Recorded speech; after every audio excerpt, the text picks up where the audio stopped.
All right, so today we're going to unpack some sneaky eating habits, those ones we kind of fall into without even realizing it. It's going to be a fun, deep dive into understanding those habits Yeah. and how to, actually break free from them, right? Yeah, yeah. We're working with a great piece here called Bad Eating Habits You Should Stay Away From. Okay, cool. Let's jump right in. Yeah, let's do it. So first up, this whole idea of the most important meal of the day. Oh, Turns out, every meal is important. right. The article debunks that myth right away. Yeah, for sure. It's not just when we eat, but the consistency. Totally. Every time we eat, our metabolism kind of kicks into gear, right? So Yeah. skipping meals can actually slow it down, Oh, wow. which can make it harder to manage weight. That makes sense. And also think about what happens when you skip breakfast. Yeah. Your brain and your muscles are running on fumes. I can practically feel the mid-morning energy slump just thinking about it. Yeah, totally. But, okay, here's something that really caught my eye. A study found that people who eat a big breakfast, Okay. they actually tend to eat fewer calories throughout the day. Interesting. Talk about setting yourself up for success, right? Yeah, that makes sense. What a great way to start. Absolutely. And for those mornings when you can barely find time to breathe, Yeah. let alone cook breakfast, the article suggests overnight oats. Oh, that's a good idea. Yeah.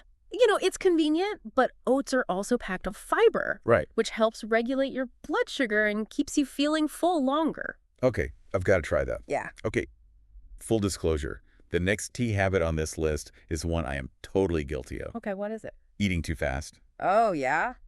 Come on, who hasn't inhaled a delicious meal when they're absolutely famished, right? Oh, I've been there. But here's where the science gets really interesting. Okay. Did you know it takes about 20 minutes Wow. for your stomach to actually signal to your brain that you're full? So we eat too fast. Yeah, and we end up eating way more than we need. Right before our brain can even catch up. Exactly. And the article mentions this is particularly crucial for people who have had gastric surgery. That's right. Yeah. It can actually stretch the stomach pouch. And potentially, kind of undo some of the benefits of the surgery. It's highlighting how crucial mindful eating is, Sure. even when portion sizes are already controlled. Yeah, that's a really good point. Okay, speaking of mindful eating, Yeah. let's talk about its sneaky cousin, Okay. mindless eating. Right. That handful of chips here, few bites of whatever's in the fridge there. Oh, yeah, I know that one. So easy to do without even thinking. So easy, and it can lead to this weight gain that you don't even realize is happening. And then the guilt sets in. It's a vicious cycle. It's a vicious cycle, right? And I think a lack of awareness is at the heart of that. Totally. We're not really present Right. when we're snacking absentmindedly. Yeah. So what can we do to break free from this mindless munching trap? Well, one of the simplest tips is using smaller dishes. It's a visual cue. Yeah. Helps control portions. Makes sense. And instead of mindlessly, digging into that bag of chips, Yeah. try portioning out a reasonable amount beforehand. That's such a good idea. Such a simple trick, but it can really work. It's so simple, yet so effective. Right.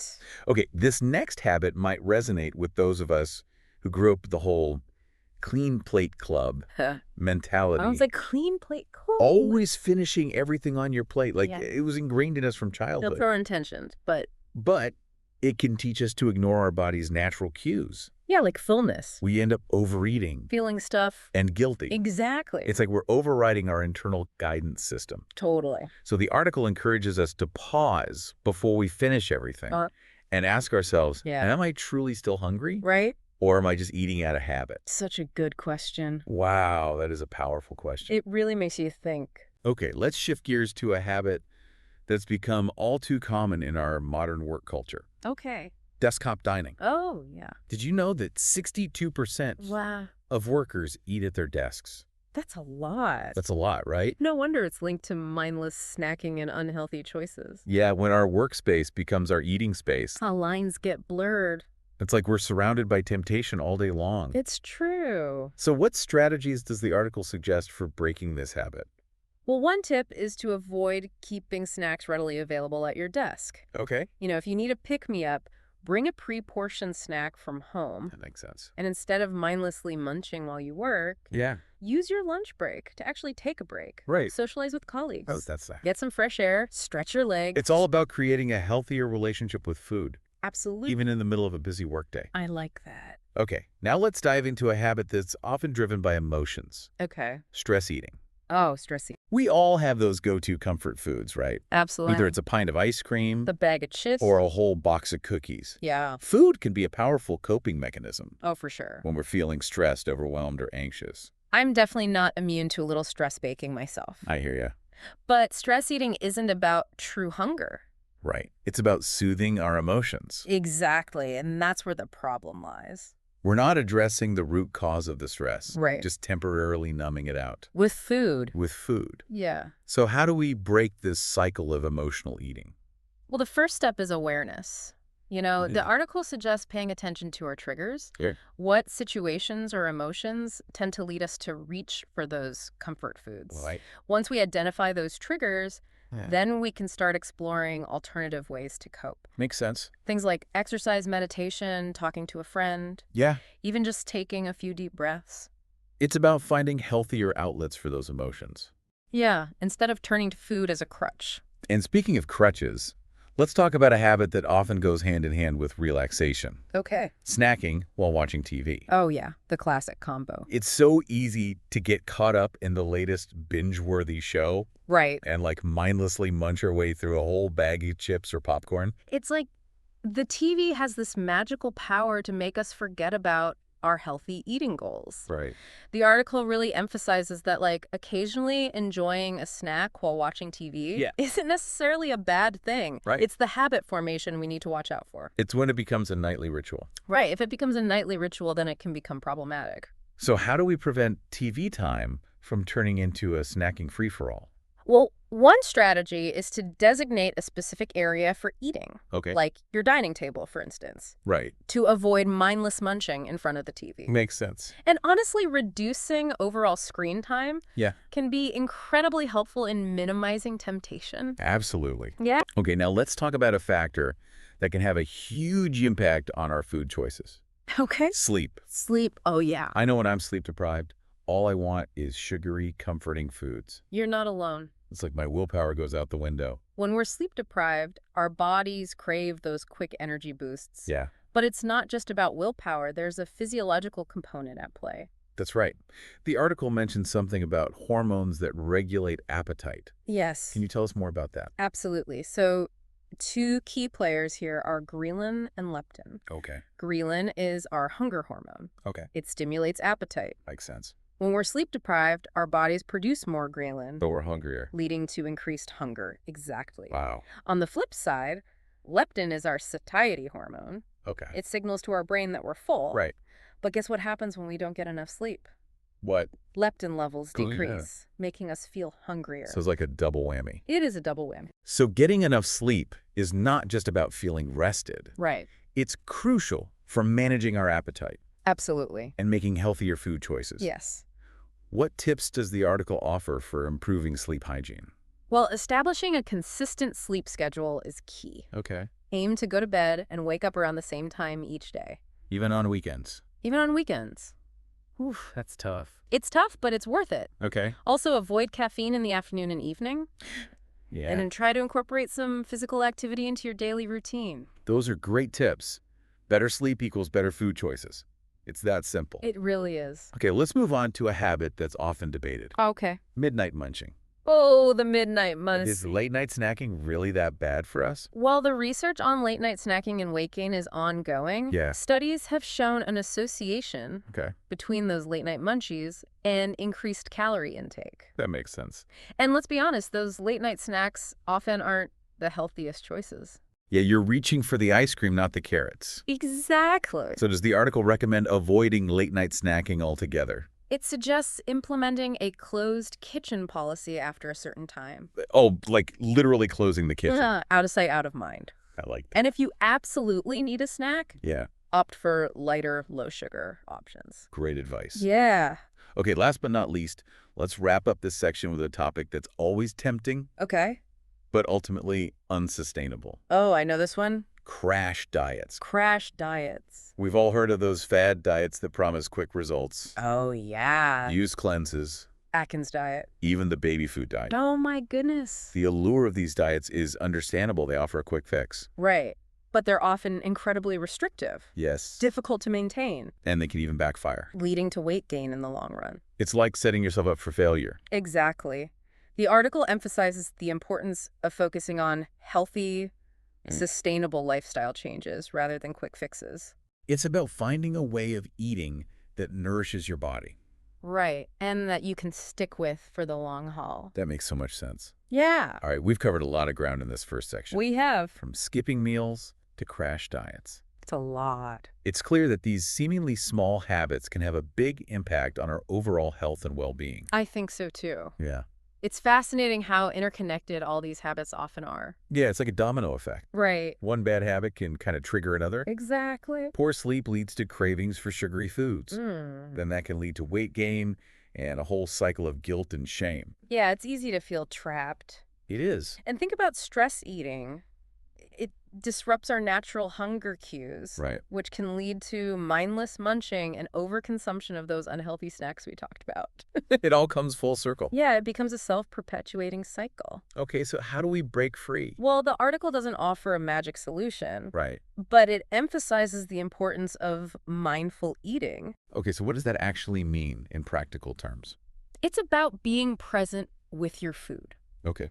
Slowing down, savoring each bite, and really paying attention to your body's signals. Yeah. Hunger and fullness. So instead of just like inhaling your lunch at your desk, Right. scrolling through emails, Yeah. take a few minutes to actually sit down, Disconnect from technology, be present.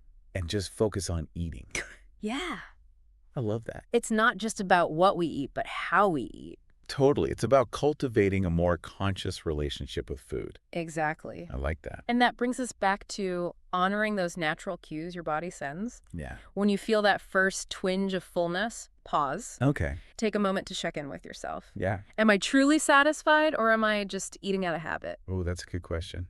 It makes you think. It does. It's about breaking free from that autopilot mode. Totally. And this reminds me of another point the article emphasized. What's that? Meal planning. Oh, meal planning. Yeah. It might sound kind of boring, I know. but it can be a game changer. Absolutely.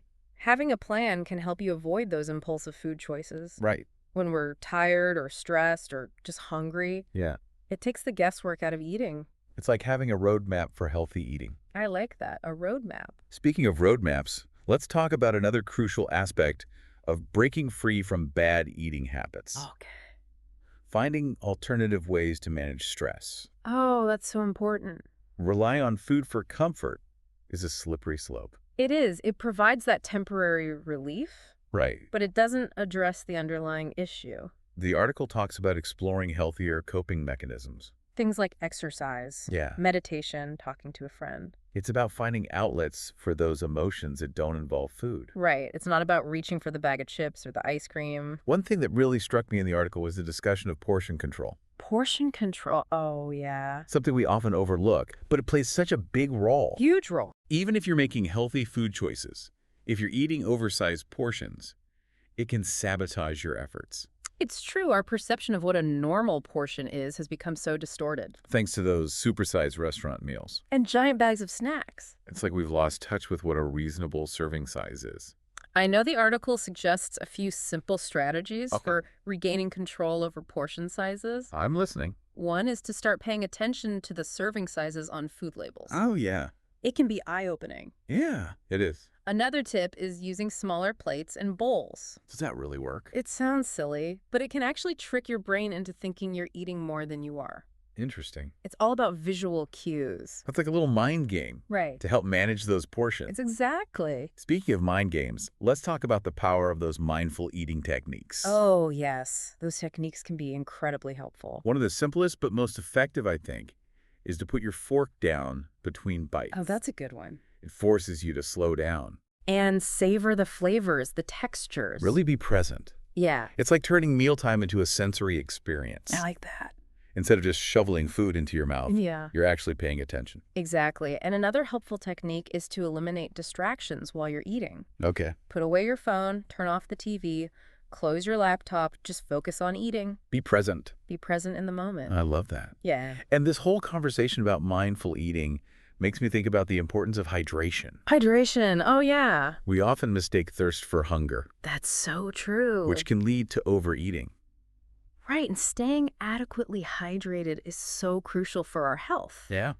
But it can also play a role in regulating our appetite.